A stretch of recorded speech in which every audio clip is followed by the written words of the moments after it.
السلام عليكم كابتنة العراق، اسمعوا لي هذا السؤال. واحد من كابتنيتنا طبعا افراغ درجه اولى كريم، عزلوها اخذها اشتراها واحد من جماعتي. انتبه، انا تعرف القفل الشغله الحاله اللي اشوفها اسجلها. شفت افراغ درجه اولى من جمال من نظافه، خلينا نقول انا دائما اقول درجه اولى يعني صحتها درجه اولى.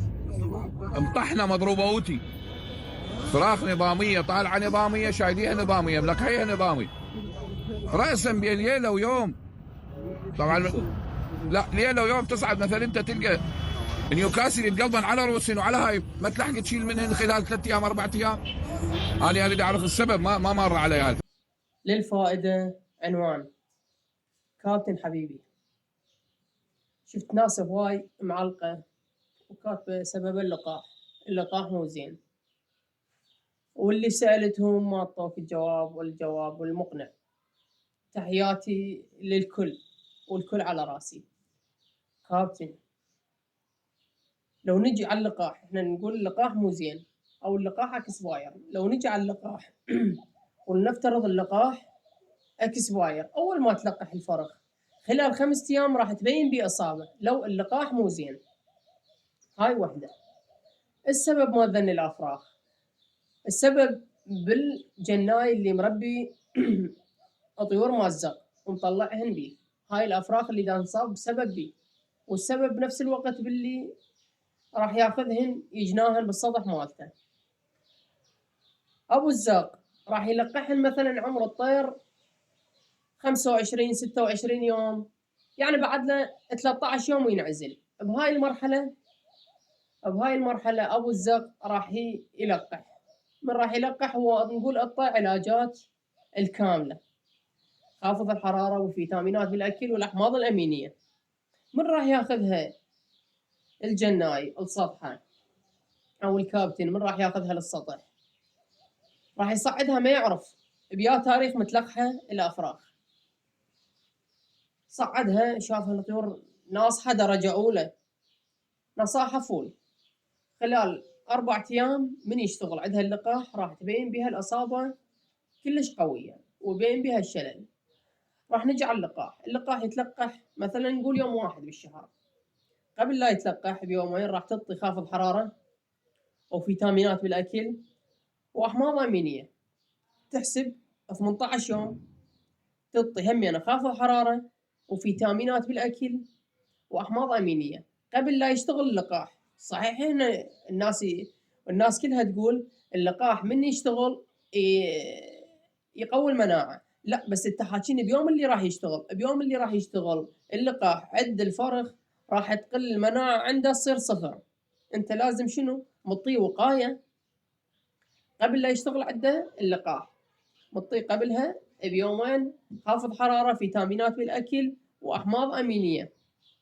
هاي قبل لا ينعزل او من انعزلت الطيور. من انعزلت مثلا نقول صار عمرها الطيور 42 43 يوم، عزلها الطيور، اخذها الكابتن الثاني اعطاها هذا العلاجات الخافض الحراره والفيتامينات والاكل، يعني يعطيها يوم 18 بالنسبه للقاح. يعني قلنا يوم 1 يتلقح، يوم 18 يعطيها هاي العلاجات، يوم 20 من راح يشتغل عند اللقاح، يوم 20 من راح يشتغل عند اللقاح اوتوماتيكيا راح يشتغل بصورة صحيحة وماكو بكل تأثير. يسخن شوية بس انت مطيه وماخذ الوقاية التامة مالته. بس انت اذا ما مطيه ذني الوقاية وراح يشتغل عنده اللقاح، لان اللقاح بيوم 20 راح يتفرع بكل جسمه، من يوصل يوم 20 راح يتفرع بكل جسمه لحد ما يوصل الدماغه. انت هنا اذا ما مطي وقايه اول ما يضرب الدماغ راح تصير به الشلل او ما نسميها احنا الرعشه او المرض النيوكاسل. هذا السبب مالته، انت ما مطي هاي الوقايه. هاي سبب اللي دا تصير بالنسبه لسؤالك. الافراخ اللي دا تاخذها تشوفها نصاحه فول وراها ب5 ايام دا تصير بها الهلاكات مو طبيعيه. هذا سبب. والسبب الثاني اكو ناس، بس انا احكي لك هذا سبب اللقاح، هذا سبب رئيسي، هذا السبب الاول، بس احنا هم نخلي احتمال ثاني. السبب الثاني اكو ناس اهل الزق دا يعطون علاجات بكثرة، يعني كلش هواي وبدون تشخيص. مثلا يعني الطير معته او التهابات عنده دا يعطيه كنكر او فطريات، هاي واحد وهاي واحد، دا يرتبها يراوسها منا ورجعها منا بالعلاجات يومية، كل 5 أيام دا يعطي علاج شكل. ومن يجي الجناي من دا ياخذهن من عنده يشوفهن صحتهن فول، من دا ياخذها للسطح مالته يعزلها خلال 5 أيام أو 4 أيام بالزايد راح تبين الإصابة بها بصورة جدا سريعة. شنو السبب؟ لأن كثرة العلاجات تقل المناعة عند الطير، وبعد أي علاج راح تعطيه إذا قلت المناعة بعد ما راح يشتغل عنده.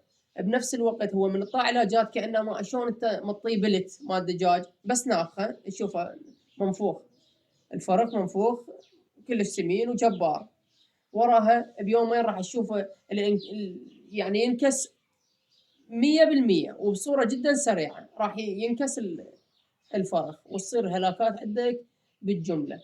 وتحياتي لكم وأخوكم وخادمكم علي الشافعي، وتحياتي لكباتن العراق، والسلام عليكم.